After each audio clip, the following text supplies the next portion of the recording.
What is going on, guys? It's Chris Fuller, and today I will be reading the Communist Manifesto front to back in one sitting and giving my critical analysis of it. Now, I'm not an economic intellectual by any stretch of the imagination. However, I assume that I won't be too hard debunking a ideology that has led to the deaths of 100 million plus people. Make sure to like this video if you enjoyed it, and here we go. Chapter 1, Bourgeoisie and Proletarians. And if you didn't know, the bourgeoisie are the rich, you know, what modern people would call the 1%, and the proletarians are the working class people. Okay, almost right off the bat, I see something interesting. In the earlier epochs of history, we find almost everywhere a complicated arrangement of society into various orders.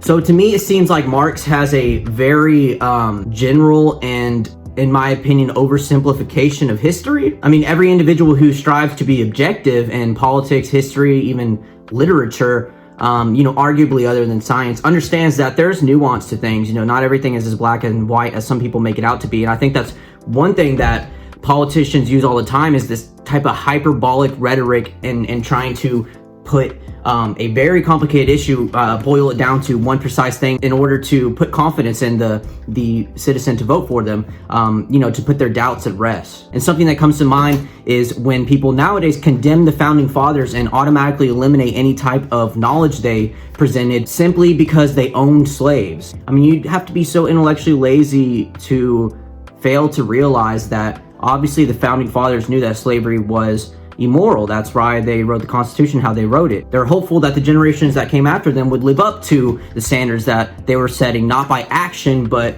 by, documentation. And a quick fun fact, Sam and John Adams, as well as Thomas Paine, actually never owned slaves. Not that excuses the other founding fathers in any way, it's just something interesting that a lot of people don't know. Now, some liberals are going to cringe when I say this, but, liberals cringe at a lot of stuff.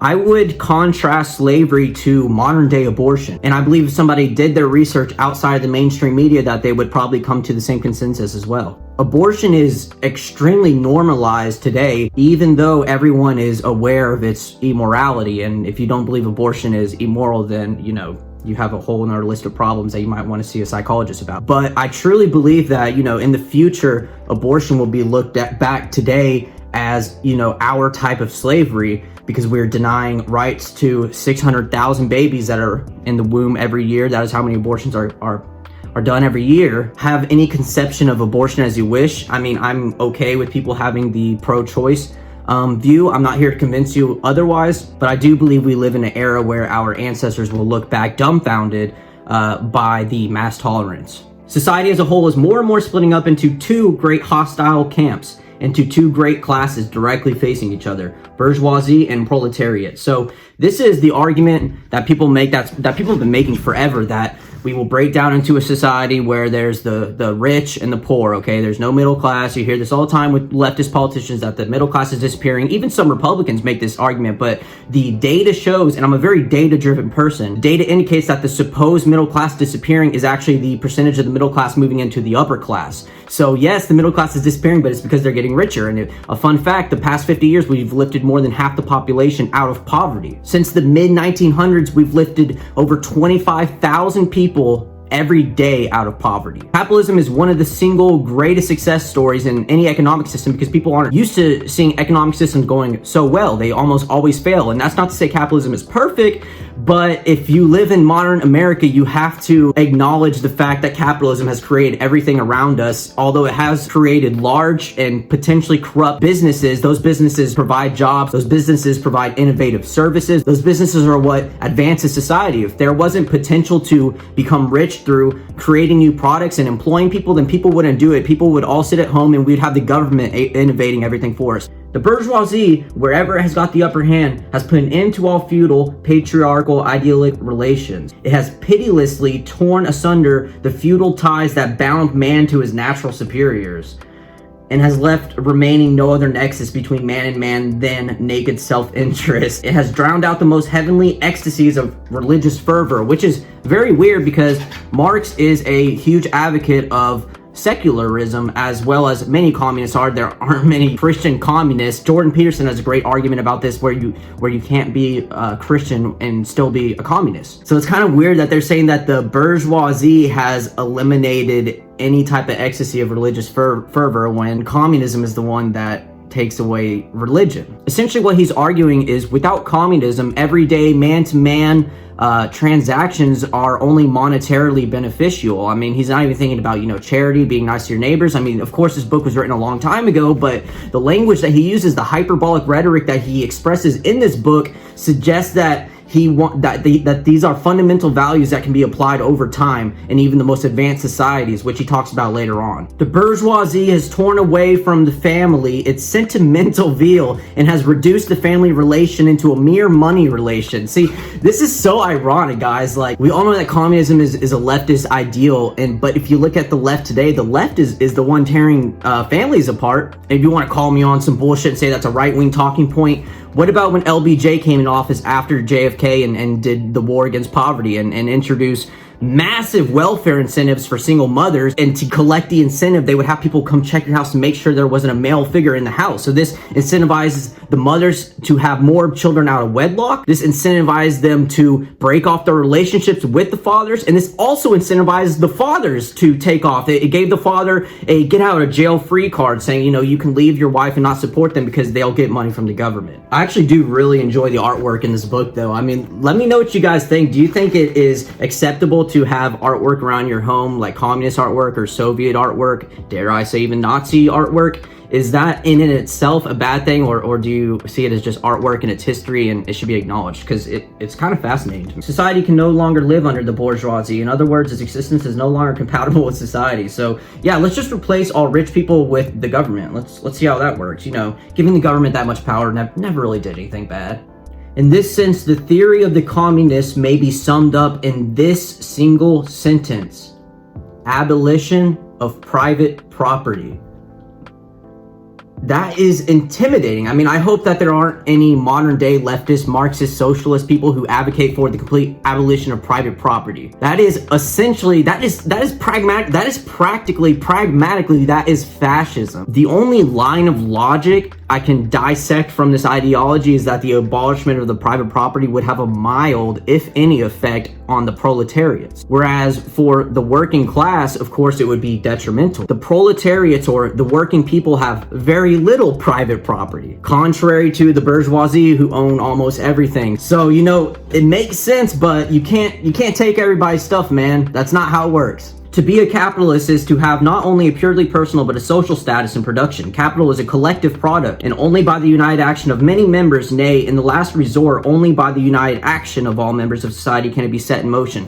No shit. Capitalists become capitalists through voluntary transactions with people. That's how people acquire wealth. The more voluntary transactions that you make that are beneficial to you, the more wealth you accumulate. I really think that Marx's parents probably wished that he was out attempting to accumulate wealth rather than writing about it, bitching about it all the time. In your existing society, private property is already done away with for 9/10 of the population. Okay, I'm not a expert, I'm not very educated in mid-1800s private property, but as far as our existing society in 2019, the claim that 9/10 of the population are non-possession of private property is hysterical. In America and in pretty much every developed country in the West, Europe, Asia, poor people do not live like poor people did in the 1800s or even the 20th century. I mean, this is something I often tell people that complain about, their living situations today. Today is the best time to be alive as far as technological advances and health innovation and just so many things. But then again, that might be why people are so sad and so depressed, and opiate abuse is the #1 cause of death now, is because we're granted all these luxuries mandatorily without any effort, therefore rendering us obsolete for adopting responsibility. I mean, think about it. You, me, every person I've ever met has running water. More people die today from complications of obesity than from starvation. The liberal myth that poor people are dying in the streets from hunger is categorically false and light years beyond hyperbolic. In fact, the annual deaths from starvation are so low that they're not even recorded. How did Marx get an actual photo of AOC in his book? Look, she's shouting, Make America Venezuela already! The charges against communism made from a religious, a philosophical, and generally from an ideological standpoint are not deserving of serious examination. Sounds a bit fascist, eh? I mean, any criticism of my economic theory is not deserved. It is not even worth a grain of salt in consideration. I mean, that's like the most fascist thing ever. Like, cramming propaganda down the masses' throat. I mean, that's literally that's the essence of fascism, right? People that defend capitalism, and I'll go so far to even say people that defend religion, would never say anything of the sorts. The truth is that good ideas do not need to be forcibly applied. This is the reason for democracy, because good ideas prevail most of the time. Otherwise, we'd be in a dystopian nightmare living under the rule of a powerful person or a powerful small group of people. Conservative or bourgeoisie socialism. It's kind of an oxymoron, isn't it? Conservative socialism. Conservatives believe in limited government, and socialists believe in bigger government. The bourgeoisie naturally conceives the world in which it is supreme to be the best. Yeah, where it is supreme to be the best.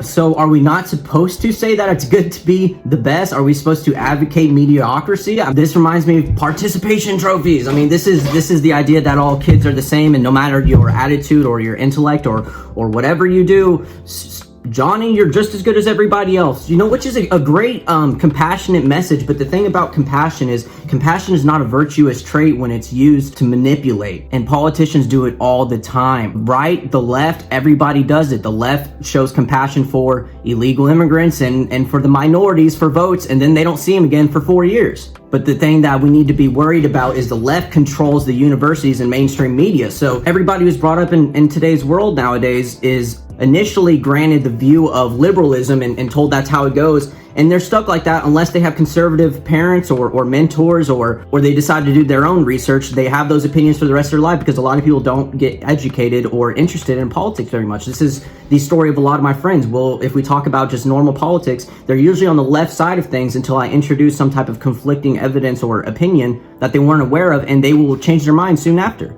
So the left definitely feeds off of victimhood. I mean, this is apparent. They hand out virtue signaling currency to anybody who's on the low side of intersectionality. Intersectionality being the hierarchy of victimhood. They've made it where it is supposed to be a bad thing. It's demonized if you're a straight white male. And then at the same time, they discriminate against Asian Americans trying to get in college, saying that they need a better score simply because they're Asian American. And that's the essence of racism, right? To treat one group of people different from another simply because of their race. Hello, that's racism. You're treating Asians different from blacks simply because of their race. You're saying that Asians need a higher test score to get in rather than blacks. Let me ask you, if you're gonna take a plane to Europe, would you rather the pilot who did the best in his class or the pilot that got into his class because he was black and then passed his class because his professor was a Marxist trying to score some type of inclusive points from him? You want to have the most competent person perform a job for you. And how do you get the most competent person to be available? You promote competency. You know, you say you work harder. If you try to educate yourself more, you will do better in life, because without that incentive, people will not do anything with their life. And what happens when people do nothing with their life and sit around, for example,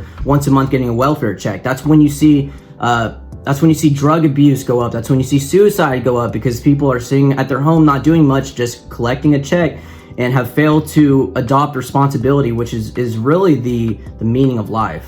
The proletarians have nothing to lose but their chains. They have a world to win. Working men of all countries, unite! I made it through it.